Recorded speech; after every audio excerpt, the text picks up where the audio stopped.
America के सदर Donald Trump ने यूरोपीय यूनियन से ईरान के साथ राबते रखने की अपील कर दी है।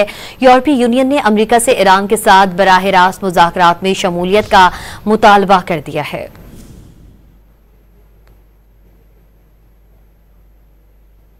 आपको बता रहे हैं, अमेरिका के सदर डोनाल्ड ट्रंप ने यूरोपीय यूनियन से ईरान के साथ राबते रखने की अपील कर दी है।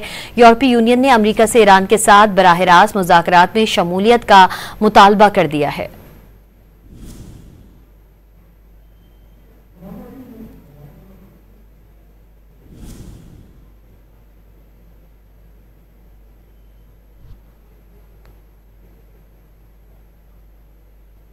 आपको बता रहे हैं, अमेरिका के सदर डोनाल्ड ट्रंप ने यूरोपीय यूनियन से ईरान के साथ राबते रखने की अपील कर दी है।